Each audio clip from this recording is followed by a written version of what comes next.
அரவிந்த், இங்கே நடக்கக்கூடிய இந்த முடிவுகள் நவம்பர் 14ஆம் தேதி வருது.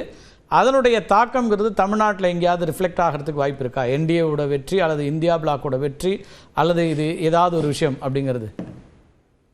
நீங்க இந்தியா கூட்டணி மிகப்பெரிய தோல்வி அடைஞ்சா, மகாராஷ்டிரா மாதிரியோ குஜராத் மாதிரியோ பெரிய தோல்வி இந்தியா கூட்டணி அடைஞ்சா காங்கிரஸ் கொஞ்சம் டோன் டவுன் பண்ணுவாங்கன்னு தான் தெரியுது. காங்கிரஸ் இன்னமும் கொஞ்சம் கூட்டணி கட்சிகளை அனுசரிச்சுட்டு போக பார்ப்பாங்கன்னு தெரியுது.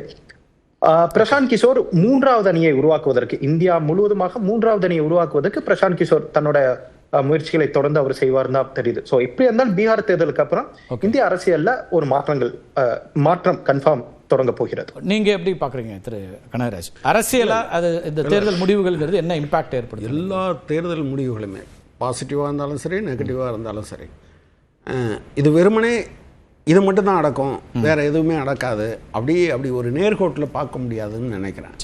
ஸோ நான் என்ன நினைக்கிறேன்னா, ஒருவேளை என்டிஏ தோற்று போனால், அது இப்போ இந்தியா கூட்டணி தோற்று போனால் திரு அரவிந்த் குணசேகர் சொன்னது மாதிரி அப்போ கூட அவங்க மாற்றிப்பாங்கன்னு எனக்கு தோணலை. காங்கிரஸ் இப்போ இருக்கிற இந்த பிடிவாதம் தோணுது. சரி, பட் இந்தியா கூட்டணி இதில் தோற்று போச்சு அப்படின்னு சொன்னால் பீகாருடைய அரசியலில் இருந்து நிதிஷ்குமார் அகற்றப்படுவார் உடனடியாக.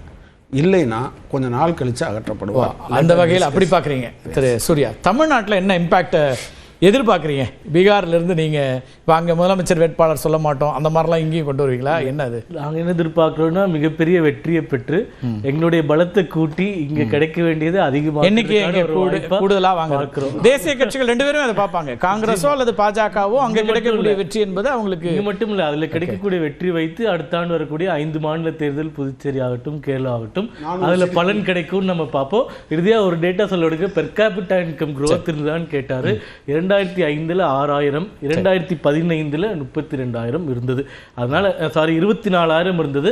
இந்த வருஷம் எஸ்டிமேட் 36,000 ரூபாய். அப்போ 37,000 ரூபாய் பெர் கேபிட்டா இன்கம் க்ரோத். அதனால மீண்டும் நான் சொல்றேன், இது குறைத்து மதிப்பிடுகிறார்கள். பீகார் போன்ற ஒரு மாநிலத்தில் இவ்வளவு தாக்கத்தை ஏற்படுத்ததே மிகப்பெரிய சாதனை. ஆல்ரெடி நேரம் கடந்து போயிட்டு இருக்கிறோம், நம்ம விவாதிக்கலாம். பீகார் 7,000 எவ்வளவுன்னு கேளுங்க மற்ற மாநிலங்களோட ஒப்பிட்டு. நீங்க 30 ஆண்டுகள் வெஸ்ட் பெங்கால் ஆண்டும் போது எவ்வளவு இருந்ததோ அதோட ரொம்ப ஜாஸ்தி. எங்க அது எவ்வளவு இருந்தது? அன்னைக்கு மணி வேல்யூ வேற சார், இன்னைக்கு மணி வேல்யூ. சரி, பேசலாம். நிகழ்ச்சியில் பங்கெடுத்த விருந்தினர்களுக்கும் பார்த்த நேயர்களுக்கும் மிக்க நன்றி. மீண்டும் ஒரு நிகழ்ச்சியை சந்திக்கலாம். நன்றி, வணக்கம்.